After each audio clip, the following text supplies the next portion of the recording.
C'est quelque chose qui est inacceptable. On ne peut pas accepter ce genre de comportement. Voilà, comme nous le disons encore à tous ceux-là qui veulent l'idée que nous puissions tous travailler ensemble pour mettre fin à cette dictature, parce que cette dictature ne peut plus être tolérée, ne peut plus être supportée au XXIe siècle.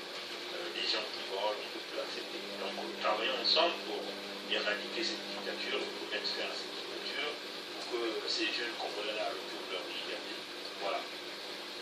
Rapidement, nous allons rentrer dans ce sujet, ce que nous appelons l'Afrique centrale vers la guerre de l'eau. Bob Ibaka l'a mentionné hier. Les gens se sont posés plusieurs questions. Qu'est-ce qui se passe avec cette affaire d'eau? Et comme les Africains n'ont pas toujours pris la conscience du danger qui est en train d'arriver, mes chers amis, nous nous prenons encore la peine de faire cette présentation-là aujourd'hui.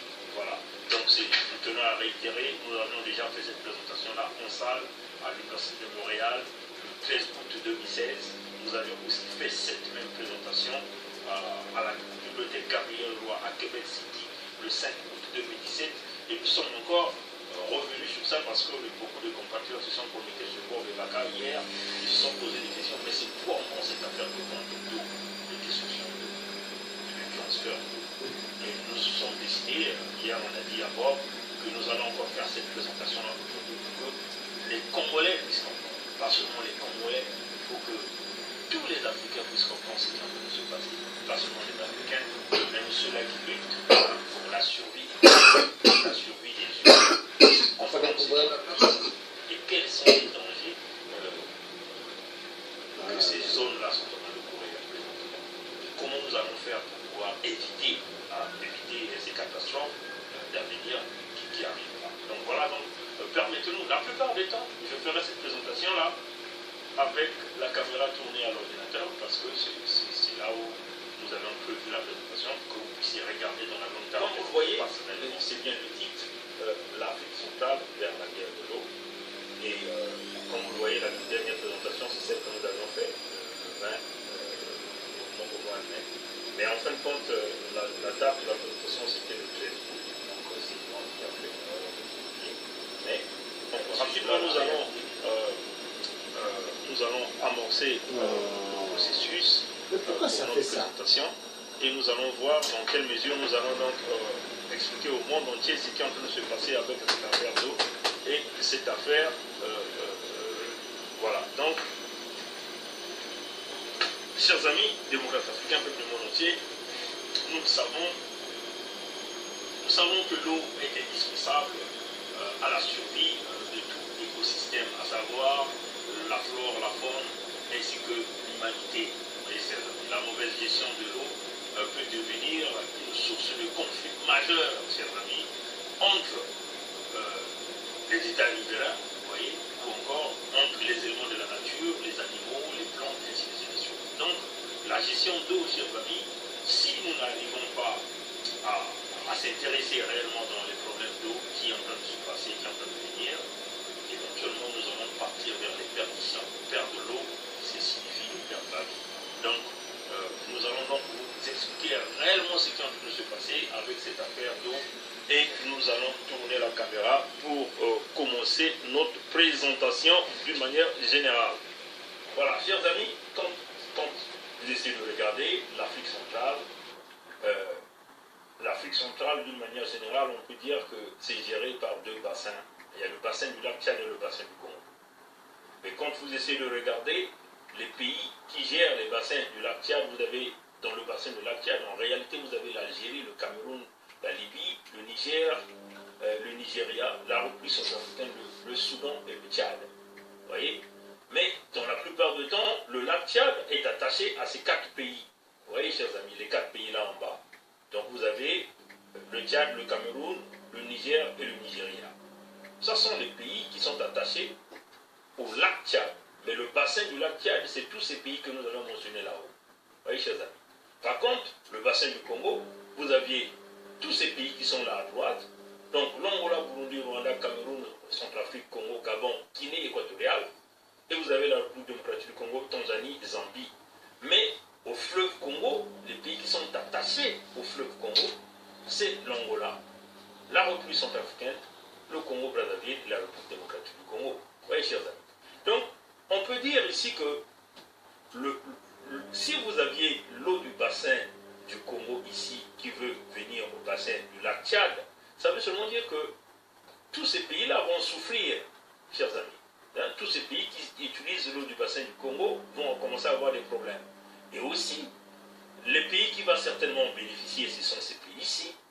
Mais en réalité, On tue il y les aura gens. un déséquilibre entre les deux. Donc le Mais en déséquilibre, Afrique, c'est elle là est pas- où nous sommes en train de nous mettre ici dans ce petit cercle-là.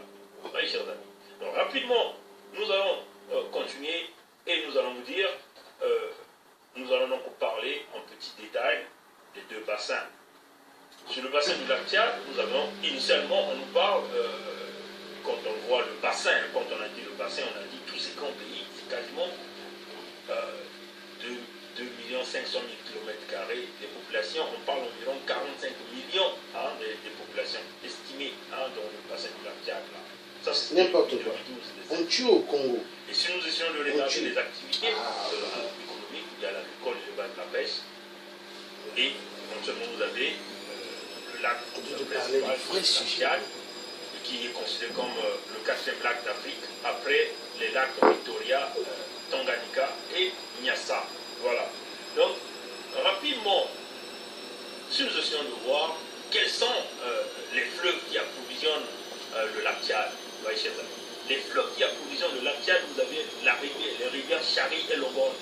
Les rivières Chari et Logone déversent au moins 95% d'eau dans le bassin dans le lac Tchad. Vous voyez, chers amis. Vous aviez les rivières comme Kamadourou, le Yobé, et ses tributaires. Cela déverse au moins 2,5% d'eau. Et puis vous avez les rivières comme Yédé Saram et le Ngada qui déversent aussi environ 2,5%. Et ça, là, ça constitue le lac Tchad. Et si vous voyez la rivière de Chari et Logone, ce sont ces deux rivières-là qui réellement assurent la supervision de l'eau du lac Tchad. Bon, voilà. Donc, ce qui est très intéressant, c'est que la rivière Chari et Logone prennent leur source en République centrafricaine. Vous voyez, chers amis. Et puis vous avez le Kamadougou et le Yombé qui prennent leur source au Nigeria. Éventuellement les deux autres rivières qui est Saram et Nganda. Cela prend les sources, celle-là prend les sources au Cameroun. Vous voyez, chers amis. Et rapidement, nous allons donc essayer de regarder la cartographie de ces rivières-là. Dans cette cartographie, vous voyez que ça vous représente le lac Tchad. Le lac Tchad, en réalité, est constitué de deux plateaux. Il y a le plateau nord et le plateau sud. Vous voyez, chers amis. Mais quand vous regardez dans cette carte-là, la carte à droite, le petit point d'eau là représente l'eau que nous avons présentement dans le lac Tchad, dans le plateau nord. Et le plateau sud, éventuellement, ça représente une très grande superficie. Hein, vous voyez, ça c'est la carte qui est prise par les sources qui sont ici.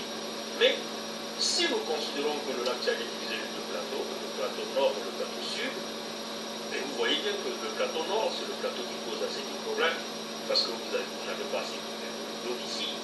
Mais éventuellement, si vous essayez de regarder les rivières qui alimentent le plateau nord, vous aviez le système fluvial, le Kamadourou et le Yombé. Ce sont ces rivières-là qui donnent l'eau ici. Donc éventuellement, si nous essayons de revenir en arrière, nous avons déjà parlé du Yombé, vous voyez. Le Yombé ici et le Kamadourou qui représente les 2,5% viennent du Nigeria, ces deux rivières-là. Vous voyez, chers amis. Donc, en repartant sur la cartographie, vous voyez bien que ces deux rivières-là, revenant du Nigeria, alimentent le plateau nord. Et puis, éventuellement, vous aviez une autre rivière qui vient de l'autre côté. Mais ce qui est plus intéressant, c'est la grande quantité d'eau dans le plateau sud. Et éventuellement, on a dit, au plateau sud, c'est là où vous avez les deux grandes sources de rivières qui représentent les 95%.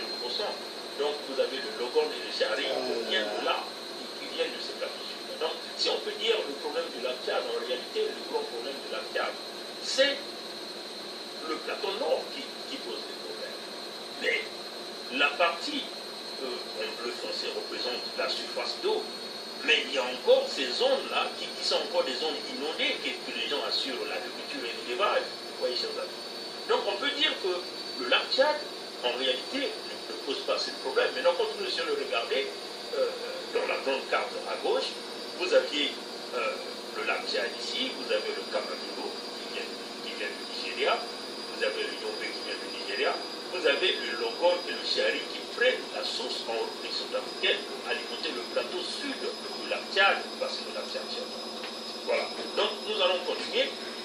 Les problèmes du lac Tchad qu'on nous présente les problèmes de l'assèchement du lac Tchad. Donc nous avons divisé l'assèchement du lac Tchad en deux causes. Il y a les causes naturelles et les causes artificielles. Les causes naturelles, on peut parler de réchauffement climatique. Vous voyez.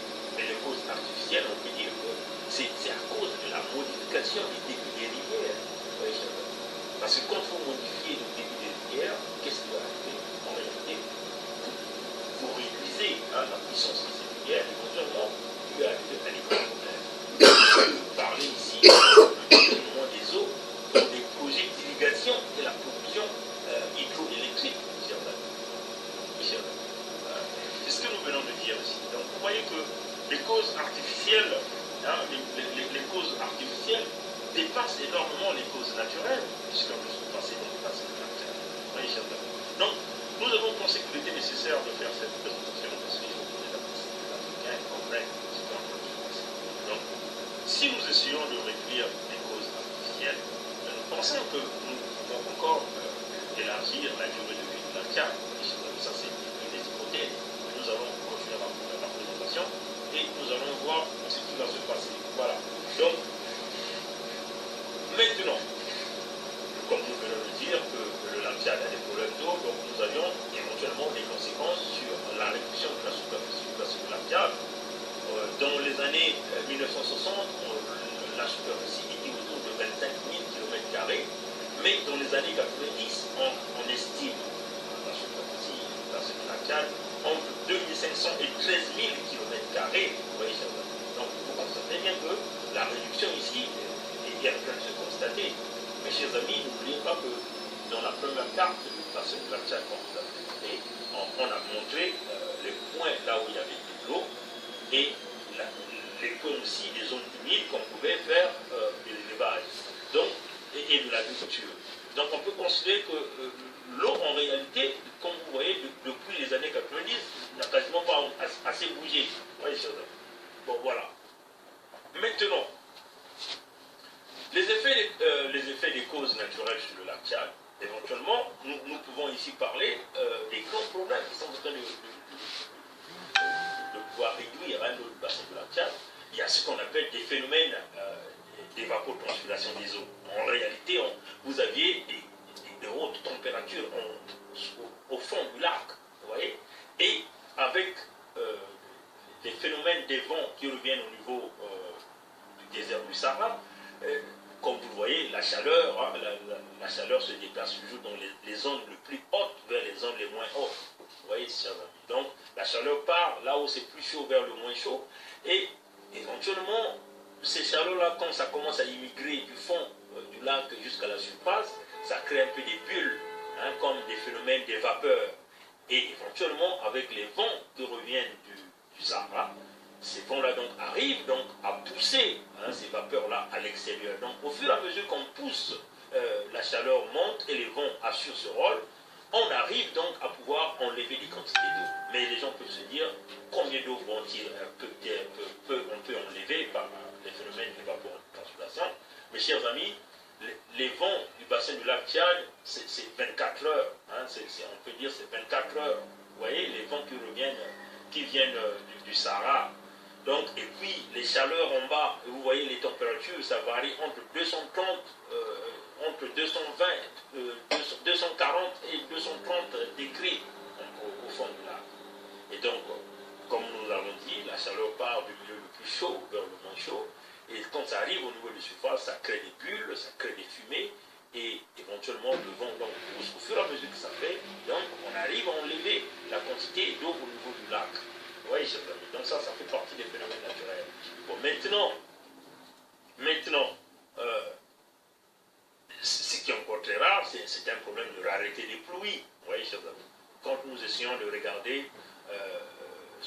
schéma que nous avons présenté, éventuellement, nous allons voir la quantité de pluie tombée par année en millimètres.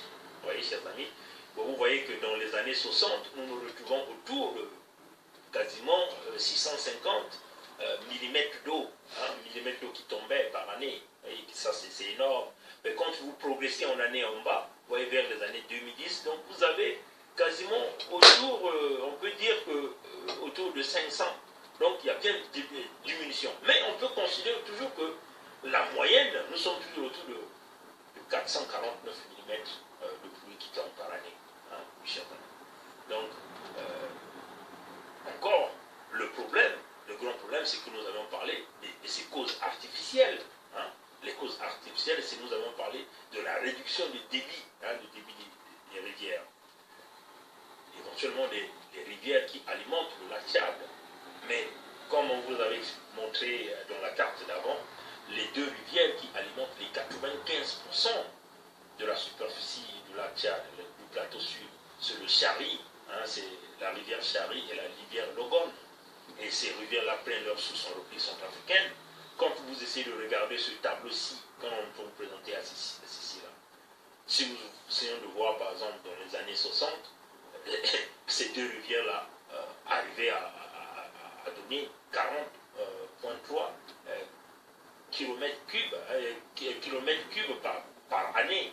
Donc le débit par année. Vous voyez, chers amis. Mais quand nous évoluons en temps, vers les années 2000, vous voyez bien qu'il y a une décroissance là. Nous partons de 43 km3 par année. Et là, nous descendons à 21. Vous voyez, chers amis.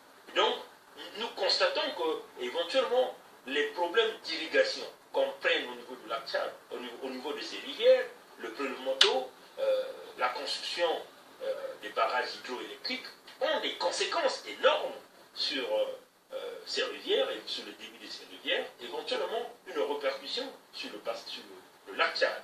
Vous voyez, chers amis. Éventuellement, nous sommes toujours dans les causes artificielles, comme vous le voyez ici.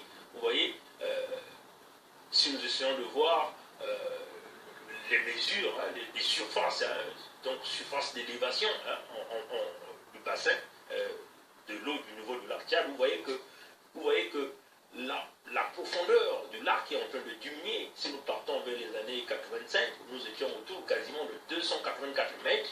Et au fur et à mesure que nous évoluons en temps, donc en année, par la courbe du bas ici, vous voyez, chers amis, nous sommes quasiment dans les années 85. Vous voyez bien que la profondeur est en train de diminuer. Donc nous sommes quasiment à 278 mètres. Vous voyez, chers amis.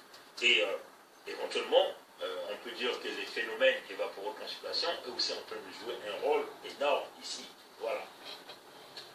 Bon, si nous essayons de regarder, le monde veut comparer le lac Tchad à la mer Arial. Vous voyez, chers amis, pour ceux qui savent la mer Arial s'est située entre le Kazakhstan et puis, je crois, l'Ouzbékistan, je crois. Le problème de la mer Arial, c'était une mer avec quasiment de l'eau douce qui servait à faire plusieurs travails d'irrigation, travail lié à la production du coton, vous voyez, chers amis.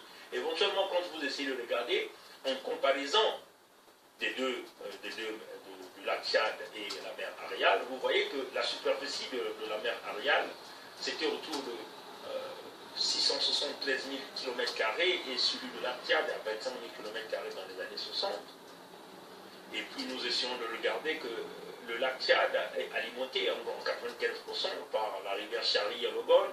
Et le lac Arial, la mer Arial, c'était par les fleuves Amou-Dorea et Sir-Diara. Vous voyez, chers amis. Mais nous avons les mêmes problèmes dans les deux. Parce que la mer Arial, il y a eu détournement des eaux du fleuve pour l'irrigation des cultures liées du blé et du coton. Vous voyez, chers amis. Par contre, au lac Tchad, il y a plusieurs irrigations qui sont en train de se faire aussi, des travaux hydroélectriques. Et vous voyez que quand vous déviez de l'eau, vous prélevez de l'eau, vous réduisez donc la puissance de ces rivières. Donc le débit de ces rivières-là se réduit. Vous voyez, chers amis.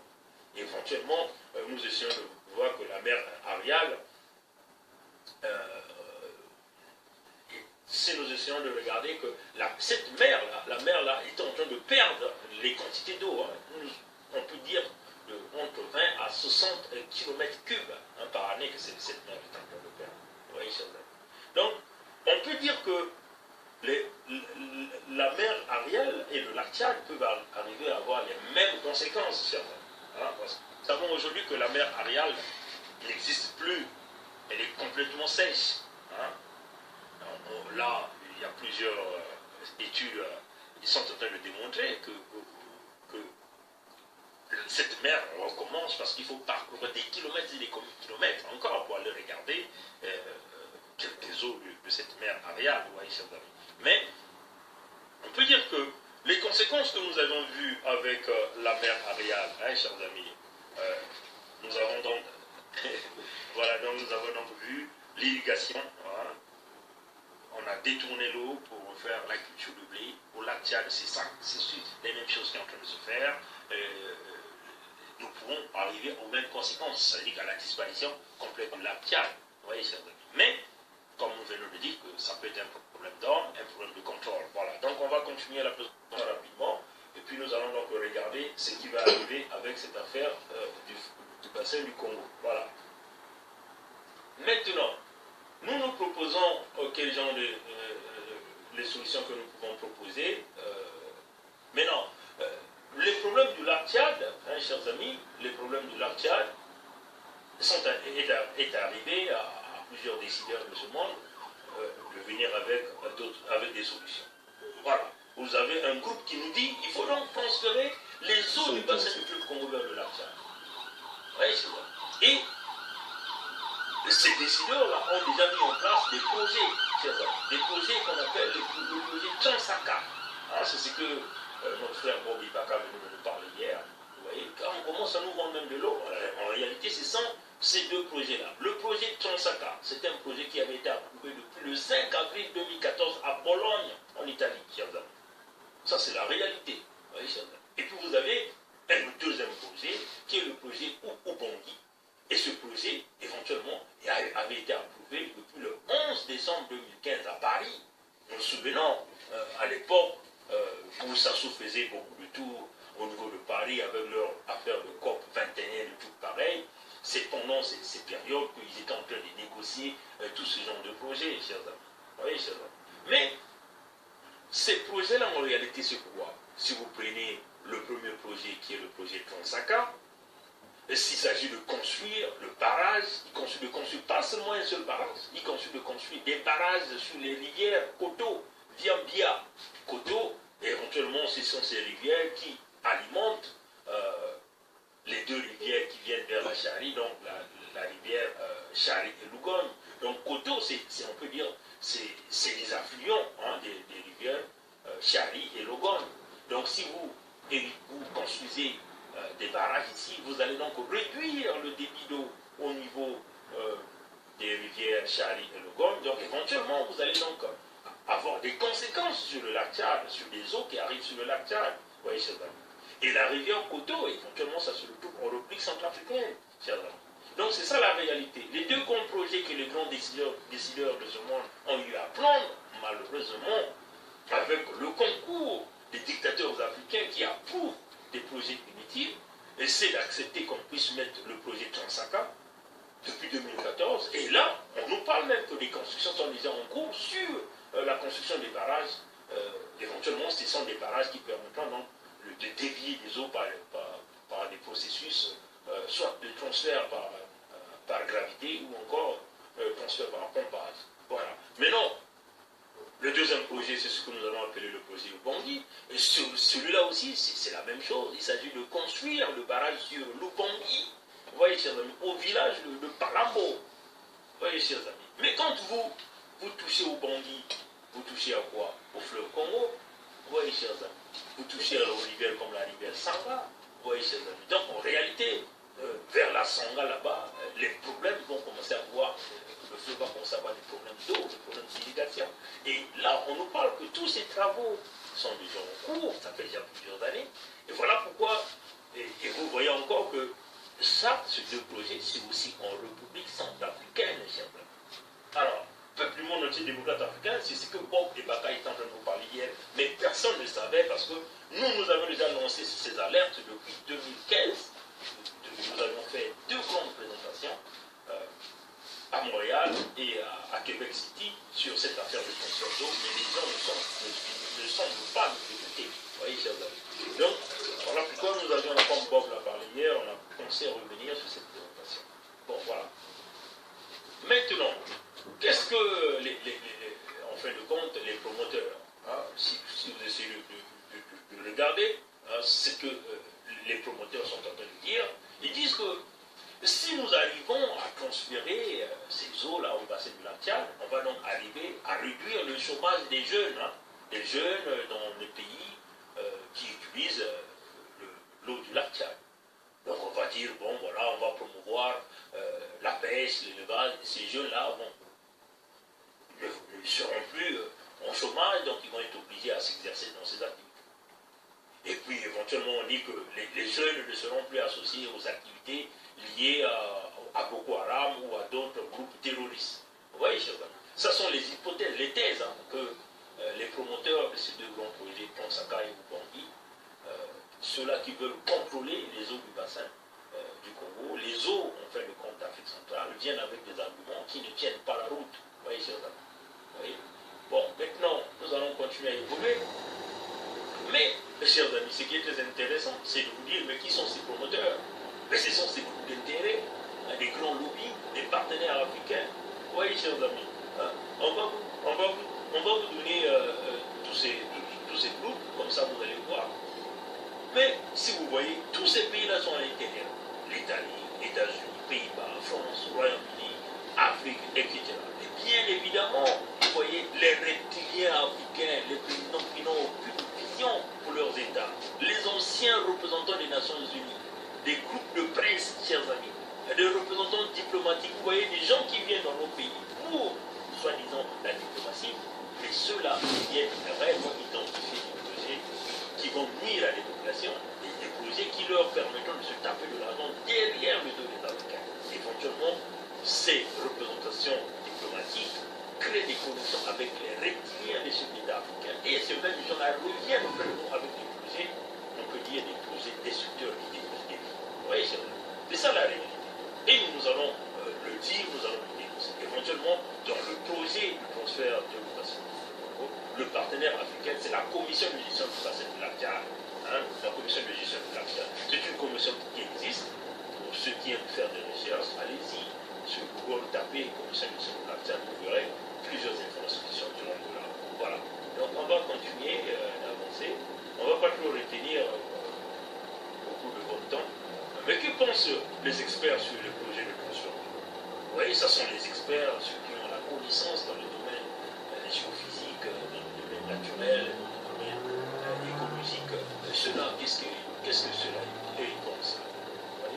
Donc, on va essayer de regarder ce que ces gens-là pensent.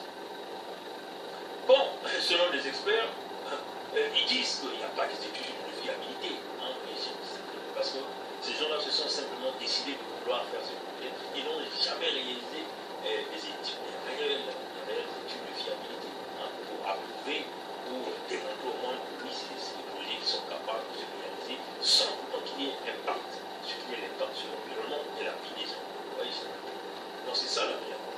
Donc vous voyez que les projets sont beaucoup plus orientés vers les intérêts économiques, politiques et non à la survie de la Tchad. C'est ça la réalité, chers amis. Comme vous avez vu tous ces groupes d'intérêts qu'on vous a présentés, tous ces représentants, quand ils viennent chez nous, mais leur objectif, c'est identifier comment ils vont devenir riches. Leur objectif, c'est d'extirper plus d'argent auprès de nous, aller les cacher dans des paradis fiscaux. Et ces gens-là, réellement, quand ils repartent dans leur pays, ils ne vivent quasiment pas dans leur pays. Ils sont obligés de vivre dans des pays où ils ont planqué l'argent dans des paradis fiscaux. Éventuellement, ils viennent avec des projets destructeurs comme celui-là. Vous voyez ça? Donc, maintenant, quelles sont les solutions à court terme hein, afin de prévenir l'assèchement du lac Tchad? Ça sont des solutions que nous avons proposées, hein, des solutions à court terme. Vous voyez, chers amis, on peut parler de performer le dragage permanent des rivières Chari et Lobon. Le dragage, c'est simplement une des opérations qui consiste à enlever toute la saleté, les débris au fond des rivières. Vous voyez, enlever le sable, et ainsi de suite. Enlever tous les dépôts. Et ça permet d'augmenter le débit des rivières, donc la puissance des rivières. Donc ça peut être une opération qu'on peut réaliser. Au moment où nous parlons, ces opérations-là n'ont jamais été effectuées. Sur ces rivières Chari et Logogne, ces rivières qui représentent, qui déversent les 95% de l'eau du lac Tchad. Vous voyez, c'est ça. Donc vous voyez, ces deux opérations, le dragage n'est jamais réalisé sur ces deux rivières. Mais on veut nous faire parachuter des projets juste pour commencer à faire souffrir les Africains. Vous voyez, c'est ça. Et puis nous avons aussi parlé, mettre en place, par exemple, le contrôle, les prélèvements en eau pour l'irrigation en amont des rivières Chari au Congo. Parce que ça, c'est très important. Si le monde se met à retirer des rivières et que nous arrivons à perdre la puissance des rivières, qu'est-ce qui va arriver? Mais c'est des rivières qui, quand une rivière n'a plus de débit, mais c'est une rivière complètement morte, donc ça veut dire que les eaux ne vont plus bouger, ces rivières vont demeurer comme des petits étangs d'eau. Vous voyez, chers amis. Et en réalité, avec toutes les chaleurs que nous avons au niveau de l'Afrique, c'est des rivières qui vont finir par se sécher. Et quand ça se sèche, le lac Tchad éventuellement sera asphyxié d'eau, et donc éventuellement l'assèchement peut être démontré. Vous voyez, chers amis. Nous avons aussi parlé, mettre en place un système de surveillance et de suivi pour une meilleure gestion des eaux du bassin du lac Tchad dans les 4 pays riverains. Vous voyez, les 4 pays riverains, nous avons tout ça, le Tchad, la République centrafricaine, le Cameroun et puis je crois le Niger. Vous voyez, donc ça, c'est des choses qu'on peut mettre en place. Ça, c'est des choses que nous, en tant qu'individus, en tant qu'êtres nous pouvons mettre en place et puis éventuellement prévenir les conséquences artificielles que nous avons mentionnées. Parce que les conséquences naturelles, nous ne pouvons pas prévenir ça. Mais au moins les conséquences artificielles, nous pouvons le faire. Vous voyez, cher. Donc, ça c'était sur le lac Tchad. Maintenant, quel serait le bassin du Congo et l'impact du transfert d'eau vers le lac Tchad? Quels sont les impacts sur le bassin du Congo? Donc, rapidement, nous allons entrer dans le bassin du Congo. Vous voyez, le bassin du Congo, en réalité, c'est le deuxième poumon de la Terre après la forêt amazonienne. Pour ceux qui ne le savent pas, par la grande forêt qu'elle détient, parce que nous avons, dans les cartes que nous avons précédemment présentées, vous avez vu tous les pays qui utilisent, qui font partie du pays du bassin du Congo, et aussi les pays qui utilisent, qui font partie de ce qu'on appelle le fleuve Congo. Donc là, ce que nous ne pouvons pas oublier, c'est ça. Donc c'est le deuxième poumon vert de la Terre, vous voyez, par rapport à ces grandes forêts. Parce qu'il faut dire que ces forêts assurent la régulation du climat mondial. Vous voyez, chers amis. Donc, prélever l'eau du bassin du Congo, l'envoyer au bassin du lac Tchad, c'est éventuellement mettre en péril sa puissance que nous avons des poumons verts. Donc, éventuellement, ce ne sont pas seulement les Africains qui seront affectés. Parce que le poumon vert, c'est une régulation climatique mondiale dans cette région, et plus l'Amazonie. Donc vous voyez que si vous enlevez un poumon, vous réduisez les capacités de respiration de la Terre. C'est ce que nous voulons expliquer ici. Donc, ces projets Transaka et Ubangi ne vont pas seulement affecter les Africains, mais ça va affecter tout le monde entier, tous les citoyens du monde entier, chers amis. Vous voyez, voilà. Bon, donc, zone très riche en écosystèmes marins et forestiers. Ça, c'est à ne pas oublier, parce qu'il faut dire que l'écosystème, c'est là où on prélève beaucoup de choses pour aller fabriquer des médicaments. Vous voyez que si vous détruisez ces écosystèmes, les médicaments, en ce moment-là, auront des conséquences. Non pas seulement pour les Africains, mais aussi pour les Occidentaux, pour tous les citoyens du monde entier. Donc, ça, c'est des choses que nous ne pouvons pas négliger. Vous voyez, voilà. Bon, voilà. Maintenant, si nous essayons de voir la superficie du bassin du Congo, on peut dire quasiment 520 millions d'hectares. Maintenant, nous voyons les forêts. Vous voyez, chers amis, les forêts représentent quasiment près de 200 millions d'hectares. Donc, 20 millions d'hectares inondés, chers amis. Les forêts inondées, c'est ça qui donne la richesse de ce bassin. Ce qui représente quasiment sur le bassin du fleuve Congo. Donc vous voyez, ces forêts-là représentent quasiment ça. Donc si vous enlevez de l'eau là, vous voyez, vous asphyxiez ce bassin-là, vous allez donc détruire cette superficie de 38,4% de forêt inondée. Alors, chers amis, ça va avoir des conséquences sur plusieurs choses, chers amis. Maintenant, ici, vous voyez juste la répartition des forêts par pays. Vous voyez, donc les 34%, vous voyez que la République le Congo-Brazzaville sera affectée parce que le Congo n'a 12,40. La République centrafricaine a 3,40. Le Cameroun, le Gabon qui a 17,70. Et puis vous avez la Guinée équatoriale qui a 1,3. Et puis vous voyez la République démocratique du Congo, c'est quasiment tout ça là qui retient, qui reste là. Hein, chers amis. Donc vous voyez que si vous enlevez cette eau-là, vous allez affecter les forêts quasiment 12,40% au Congo-Brazzaville, 3,40% en République centrafricaine, 11,8% au Cameroun, 17,70 au Gabon, et puis vous avez en Guinée équatoriale 1,3, et le reste en République démocratique du Congo, comme vous voyez la grande partie. Alors vous voyez, les populations dans ces pays-là, ils représentent combien? Et en plus des forêts, vous allez aussi affecter l'écosystème, les médicaments et tout, et le rôle du poumon vert de la planète. Vous voyez, chers amis. Donc, ceux-là, ces populations dans ces régions vont certainement commencer à souffrir. Mais la souffrance va être progressive. Ça va évoluer jusqu'à atteindre le citoyen qui se retrouve à Beijing. Hein, c'est ça la réalité. Hein? C'est ce qu'on ne vous dit pas quand ils font ces projets-là. Ils ne vous disent pas. Vous voyez, voilà. Maintenant, quand nous essayons de regarder la biodiversité, elle renferme environ 400 espèces de mammifères, plus de 100 000 espèces d'oiseaux, chers amis. Ça, c'est très important pour les grands médecins qui font de la recherche pour retrouver des vaccins et des médicaments. Vous voyez, ça, c'est très important.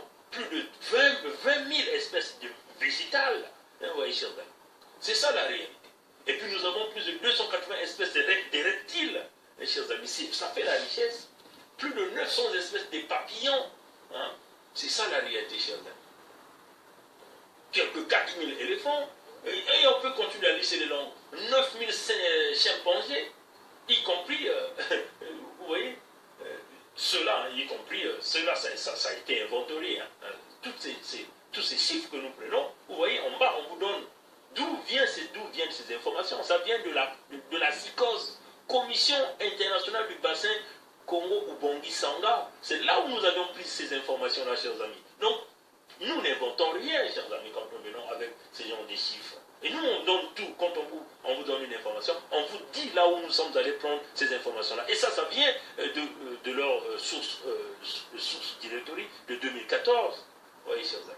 Donc, chers amis, démocrates africains, peuple du monde entier, les amis du monde entier, nous ne sommes pas des imbéciles, mais nous sommes seulement des citoyens qui essaient d'adapter le monde au maximum.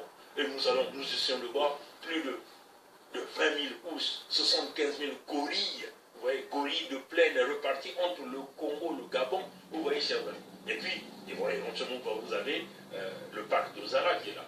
Hein, chers amis. Ça, c'est la réalité. Vous voyez. Et c'est qu'on ne vous dit pas. Mais non, le rôle des forêts du bassin du Congo.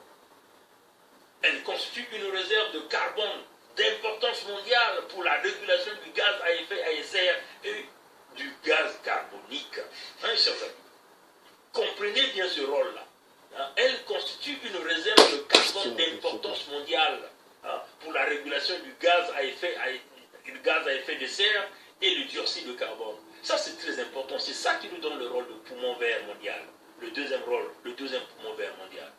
Et si vous asphyxiez ces forêts, vous comprenez que vous enlevez cette option-là, cette fonction vitale à la vie des animaux, à la faune et aux hommes. Éventuellement, les populations de ces régions vont souffrir, mais la souffrance va progresser. Elle assure la régulation du climat régional et local et aussi, ça c'est un rôle très important, l'atténuation de l'écocide. Donc éventuellement, quand tous ces climats-là, des pluies ou encore l'environnement, l'air qui détient des quantités énormes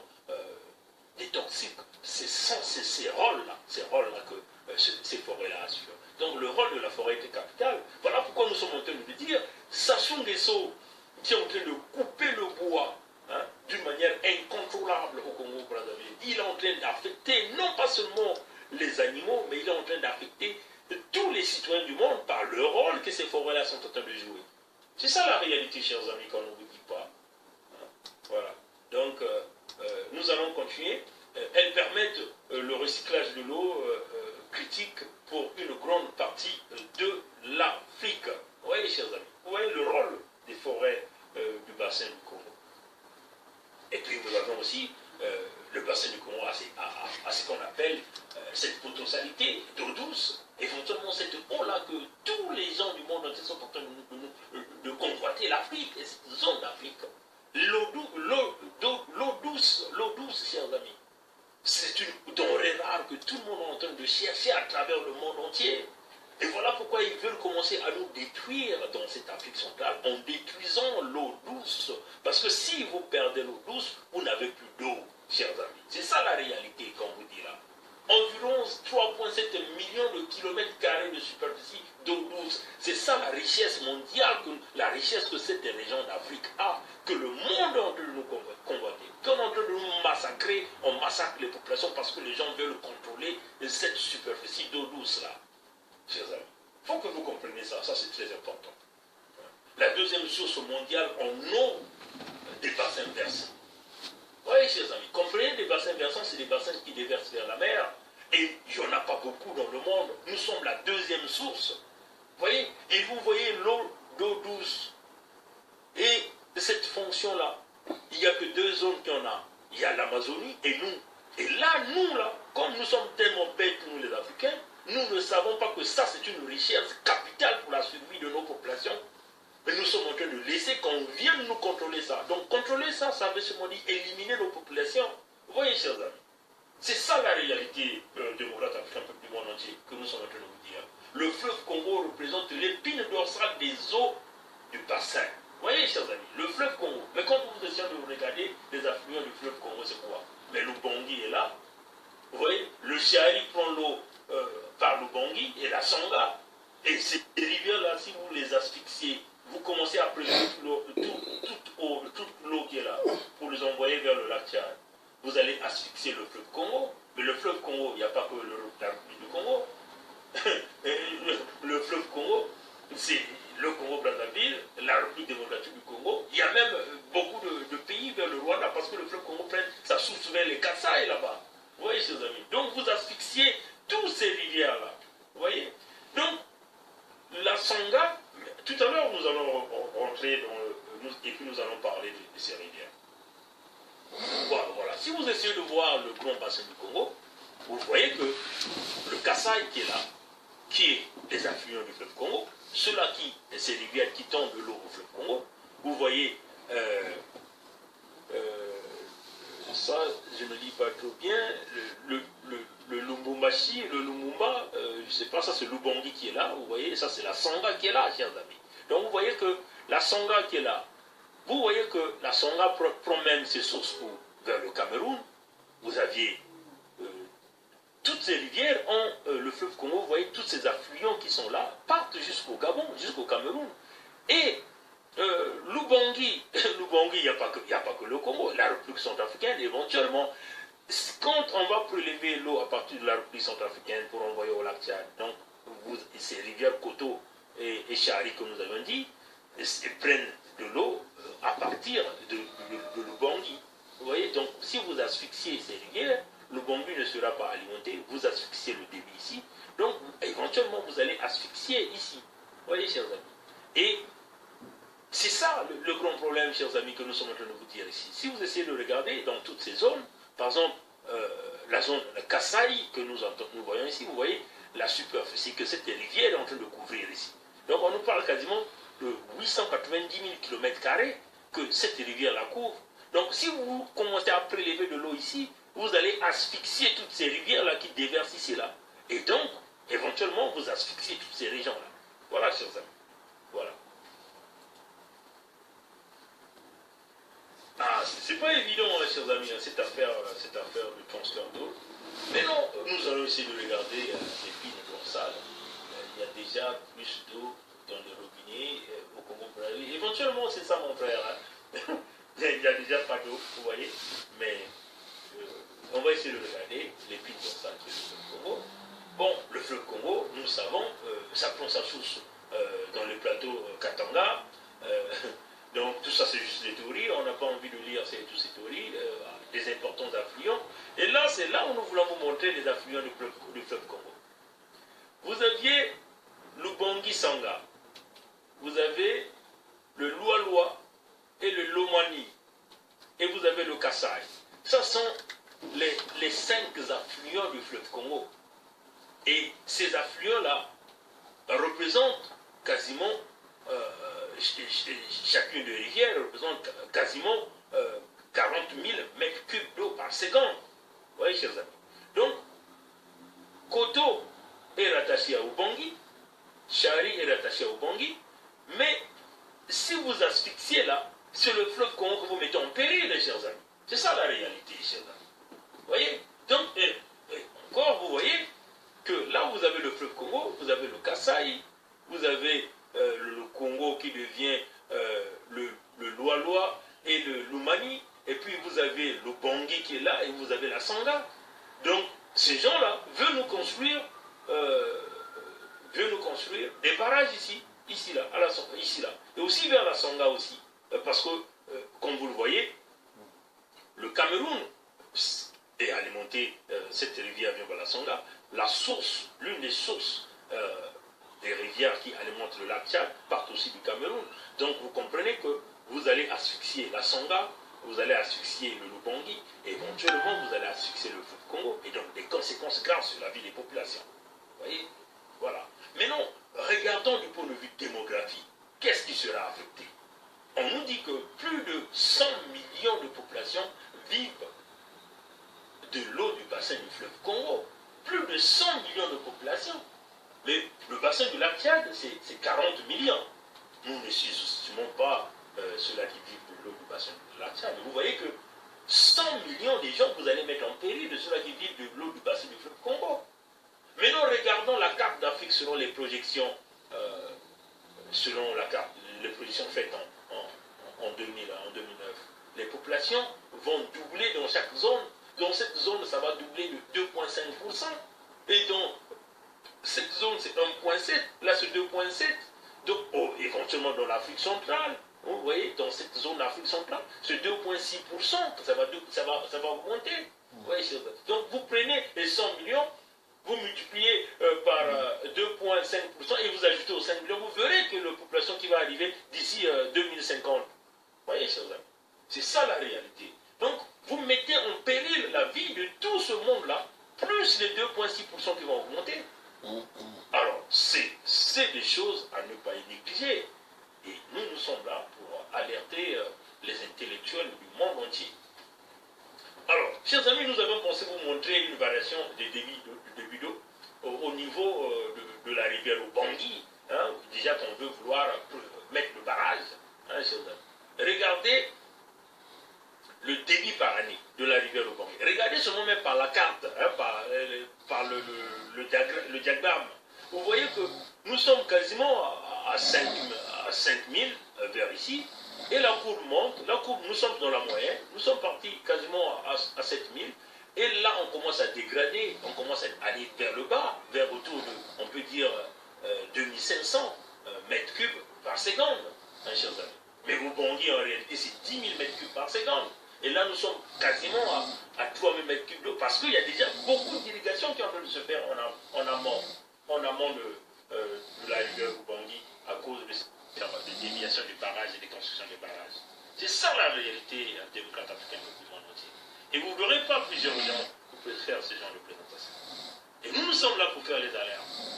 Et nous le faisons non pas seulement parce que nous avions été citoyens d'Afrique, mais nous sommes aussi citoyens du monde parce que nous voyons que c'est un projet dangereux pour les populations de cette région, mais le danger va avancer progressivement jusqu'à atteindre là où nous sommes, même au dernier citoyen du monde. Donc il faut bien que les intellectuels de ce monde puissent arrêter ce projet. Oui, chers amis. Voilà. Bon, on va continuer. Voilà. Voilà, donc ça c'est simplement le début que nous venons vous montrer. Et là nous allons partir. Les interruptions de navigation par année. Hein? Vous voyez, chers amis, ça c'est très important. Les interruptions de navigation par année. Regardez, chers amis, quand nous partons entre 1935 et 1971, il y avait 4 jours d'interruption par année. Ça, c'était dû à quoi? Baisse de débit, présence du sable, des bancs de sable se montaient les bateaux de naviguer sous la rivière. Vous voyez? Mais au fur et à mesure que nous avançons dans le temps, les normes d'interruption de navigation sont en train d'augmenter. Vous voyez que entre 1972 et 1982, nous sommes passés à 40 jours par an. Entre 1983 et 1989, nous sommes passés à 107 jours d'interruption de navigation par année. Et depuis les années 2000, depuis les années 2000, parce que ça c'est la toute dernière évaluation, nous sommes passés à 200 jours d'interruption de navigation par année sur la rivière Oubangui. Alors, chers amis, ça c'est un indicateur, un véritable indicateur qui vous montre la situation de l'eau du bassin du fleuve Congo.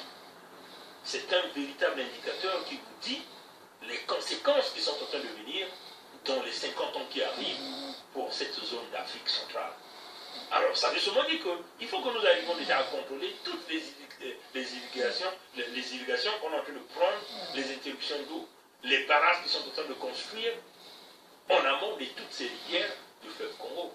Alors, vous voyez, chers amis, si les bateaux arrêtent de naviguer, ça affecte les populations du point de vue économique, du point de vue social. Voilà. Donc, on va continuer, chers amis. Bon, j'ai pas envie de trop commenter sur ça. Ça, c'est juste les autres problèmes du bassin du Congo. Vous verrez que vous avez des problèmes d'exploitation. Hein, ça c'est un problème aussi très important. Problème d'exploitation du bois. Vous voyez, chers amis. Vous voyez, quand on replie du Congo, les problèmes d'exploitation du bois. Vous voyez, au Cameroun, au Congo, en République centrafricaine, en République démocratique du Congo, au Gabon, et puis aussi en Guinée équatoriale, chers amis. Les problèmes du bois, vous voyez les problèmes liés à l'exploitation du bois. Regardez, dans tous ces pays, ils sont en train de couper le bois à une vitesse grand V, ces gens-là. Et ça va avoir des impacts dans le rôle du poumon vert de ce bassin, chers amis. Et les conséquences seront énormes. Voilà comme vous voyez ces derniers jours, le climat est en train de vous frapper fort avec des chaleurs. Et quand Sassou Nguesso vient avec son projet du Fonds bleu, chers amis, mais en réalité, le projet du Fonds bleu, c'est encourager ce monde-là. Parce que vous avez, chers amis, les Occidentaux ne donnent rien pour rien. Hein. Vous donnez quelque chose, mais aussi vous donnez quelque chose. Il ne faut pas vous donner quelque chose de gratuit. Le Fonds bleu de Sassou, c'est un projet d'escroquerie. Éventuellement, c'est ces projets-là, Tonsoka et Oubangui, construire des barrages, gestion d'eau. Mais en grande partie, les Sassou ont leur argent. Le Fonds bleu va servir à quoi? Lesquels qui sont en train de détruire cette affaire du climat dans cette zone d'Afrique centrale. Éventuellement, ce sont les reptiliens, des gens comme des Sassou Nguesso, qui n'ont aucune vision en réalité de ce que ça représente. Est-ce que Sassou Nguesso a déjà vu cette présentation? Mes chers amis, quand nous avons fait cette présentation à Québec, ceux qui ont suivi la présentation, les Blancs qui ont suivi, étaient choqués de voir qu'il y avait des Noirs aussi qui refusaient fort, qui pouvaient venir avec des trucs, des choses bien structurées de cette façon, dévoiler la réalité et proposer des solutions. Oui, le bois que ça soit en train de couper, ça ne sait pas que ça affecte l'écosystème. Donc, tout ce qui permet de retrouver des médicaments, des espèces rares que nous venons de citer, c'est cela, chers amis. Le climat est en train de s'affecter. L'eau est en train d'être retirée. Alors, qu'est-ce qui va devenir? Pour Sassou, comme il a toujours dit, après lui, c'est le déluge. Et il est en train de préparer le déluge, non pas seulement pour le Congo, mais aussi pour les autres pays africains et aussi tous les autres citoyens du monde. Voilà. Donc nous allons continuer rapidement. Je n'ai pas envie trop d'abuser du temps parce que nous sommes déjà comme des minutes, c'est même pas plus de temps. Voilà. Donc là nous allons arriver, le transfert de du bassin du Congo aura des conséquences néfastes sur l'environnement, sur la biodiversité, sur les populations et l'économie, chers amis. Il ne serait pas profitable pour l'Afrique, mais plutôt au lobby et aux groupes intérêts. Et ça, nous l'avons toujours dit. Vous voyez que c'est un projet qui ne profite pas des Africains. Ça vient nuire les Africains. Ça va profiter. C'est le lobbying là, les reptiliens, les paysans africains.